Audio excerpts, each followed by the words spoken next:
चलिए आगे बढ़ते हैं। हालांकि ये कहा जा रहा है कि अभी समाजवादी पार्टी 7 सीटों पर चुनाव लड़ने की तैयारी करे, 3 सीट कांग्रेस के लिए छोड़ सकती है। लेकिन इन सब के बीच बड़ा सवाल यह है कि क्या उत्तर प्रदेश में 2 लड़कों की जोड़ी टूटने वाली है। दरअसल यूपी में दिन प्रतिदिन कांग्रेस और समाजवादी पार्टी को लेकर ऐसी खबरें आ रही हैं जिससे अंदाजा लगाया जा रहा है कि दोनों के बीच कुछ तो गड़बड़ है। सूत्रों के मुताबिक उपचुनाव में 10 सीटों के बंटवारे को लेकर अब तक राहुल गांधी और अखिलेश यादव 2 कदम भी नहीं चल पाए हैं, जबकि गठबंधन को 6 महीने हो चुके हैं। ऐसे में माना जा रहा है कि आगे बात बिगड़ सकती है। अभी मामला कहां तक पहुंचा है वो आपको दिखाते हैं।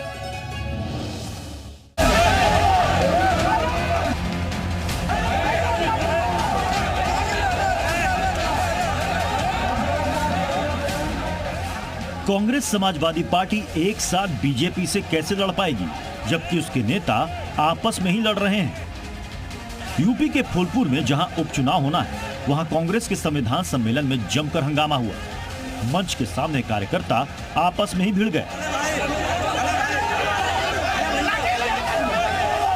कार्यकर्ता एक दूसरे पर मुक्के बरसा रहे थे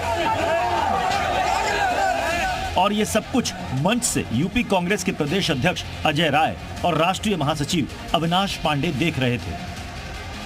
लोकसभा चुनाव में अखिलेश यादव ने कांग्रेस को उम्मीद से ज्यादा सीटें दी थी।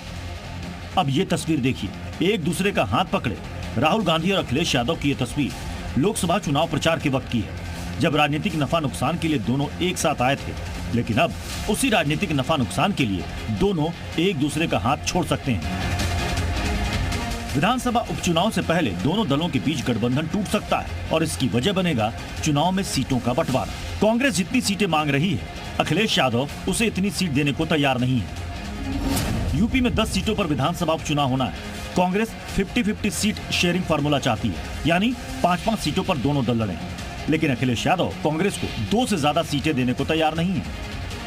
कांग्रेस का जो मत प्रतिशत था वो था 2%, यानी एक विधानसभा के अंदर 5,500 से 6,000 वोट अंदाजन।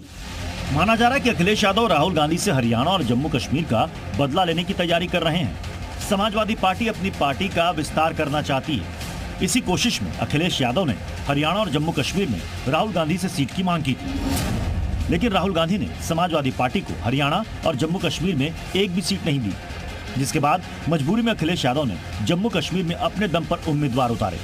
बीजेपी अखिलेश और राहुल की कथित दोस्ती पर कटाक्ष कर रही है। चोरों की लड़ाई किस लिए होती है? माल के बंटवारे को लेकर होती है। जब भी कभी बंटवारे की बात आएगी तो दोनों के गठबंधन, दोनों के स्वार्थ वाले बंधन टूट जाएंगे। वैसे कांग्रेस ने अखिलेश यादव पर दबाव बनाने की रणनीति भी तैयार कर ली है। यूपी में कांग्रेस ने उन सभी 10 सीटों पर प्रभारी और पर्यवेक्षकों की तैनाती कर दी है जहां उपचुनाव होने वाले हैं।